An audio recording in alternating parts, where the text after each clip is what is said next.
મિત્રો, રાજસ્થાનની રેતીલી ધરતી પર એક નાનું ગામ હતું.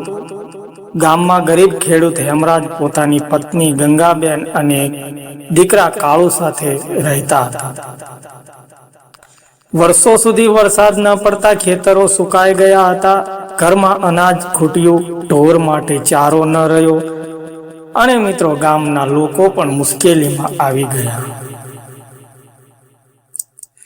હેમરાજ રોજ સવારથી સાંજ સુધી મહેનત કરતો, પણ ભાગ્ય જાણે તેની પર રિસાઈ ગયું હોય એવું કંઈક લાગતું હતું, કારણ કે કોઈ કામ સારું થતું નહોતું. એક દિવસ એક વૃદ્ધે કહ્યું, બેટા, મનથી રામાપીરને યાદ કર. જે સાચા દિલથી રામાપીરને પોકારે છે તેને રામાપીર ક્યારેય નિરાશ કરતા નથી.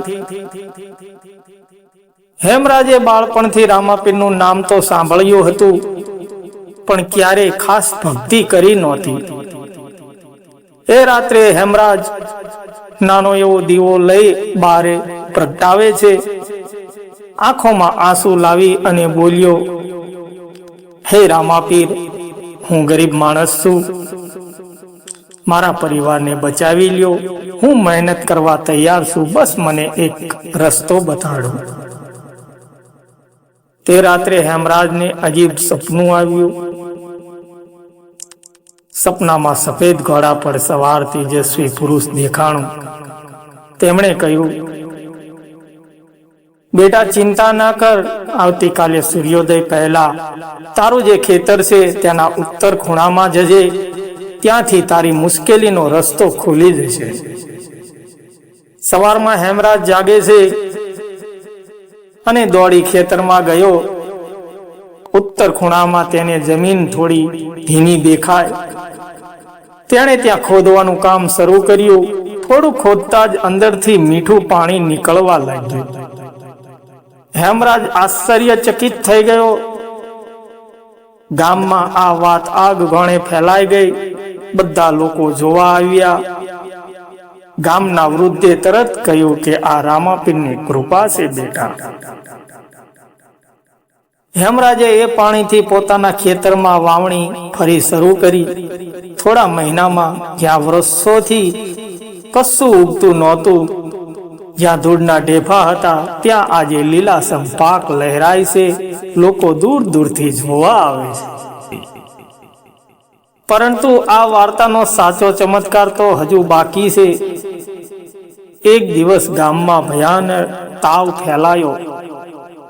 તાવનો એવો વાયરસ આવ્યો, આખા ગામને ચપેટમાં લઈ લીધું. ઘણા લોકો બીમાર પડ્યા. દવાનો કોઈ ઉપચાર સગવડ ઓછી હતી. હેમરાજની પત્ની ગંગાબેન પણ ભારે તાવમાં પડી ગયા.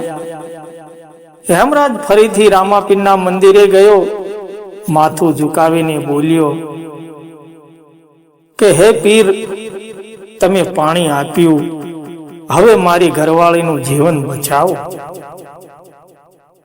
મંદિરમાં એક બેઠેલા અજાણ્યા સાધુ તેને થોડી રાખ આપી અને હેમરાજને કહ્યું કે વિશ્વાસથી પાણીમાં ભેળવી પીવડાવી દેજે. હેમરાજે આવું જ કર્યું. રાખ લઈને ઘરે પહોંચ્યો. હેમરાજે એમ જ કર્યું. 2 દિવસમાં ગંગાબેનનો તાવ ઉતરી ગયો.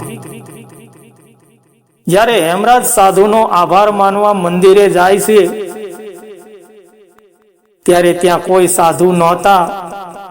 પણ મંદિરના પૂજારીએ કહ્યું, આજે તો અહીં કોઈ સાધુ આવ્યા નથી. પછી હેમરાજને વિચાર આવે છે. તે સમજી ગયો કે આ પણ એક રામાપીરની લીલા હતી. ખુદ રામાપીરે મને પરચો આપ્યો છે. સમય પસાર થતો ગયો. હેમરાજનું ઘર સમૃદ્ધ બની ગયું, પરંતુ તેને ક્યારેય ગૌરવ નહીં કહ્યું. દર વર્ષે રામાપીરના મેળામાં જતો, સેવા કરતો, ગામના ગરીબોને અનાજ આપતો અને મુસાફરોને પાણી પીવડાવતો. મિત્રો, એક વર્ષ પુષ્કળ દુકાળ પડ્યો. આસપાસના ગામોમાં પાણી માટે હાહાકાર મચી ગયો.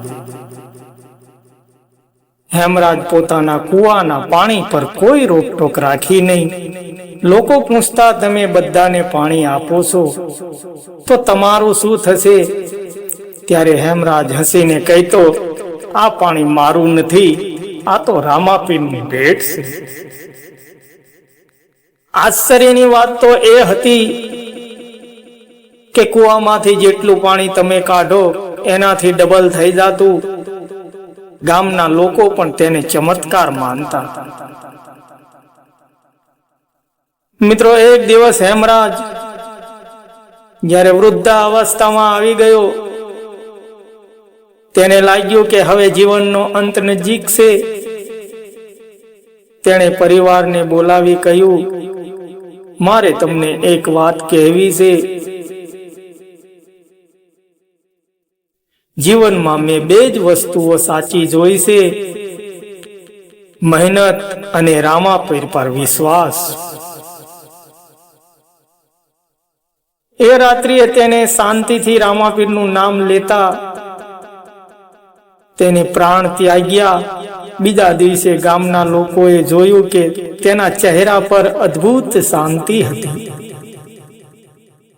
આજે પણ તે ગામના લોકો કહે છે કે જ્યાં હેમરાજનું ખેતર હતું ત્યાં મુસાફરોને પાણી મળતું રહે છે.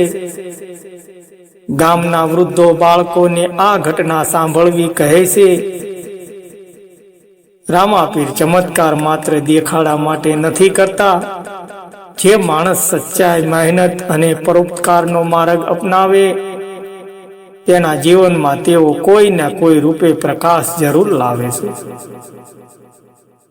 મિત્રો, નવા હોય તો ચેનલને સબસ્ક્રાઇબ કરી લેજો, વિડીયોને લાઈક કરી દેજો અને બેલ આઇકનનું બટન દબાવવાનું ભૂલતા નહીં, જેથી હું આવી ધાર્મિક સ્ટોરી નો વિડીયો અપલોડ કરું તો તમારા સુધી પહેલા પહોંચી શકે.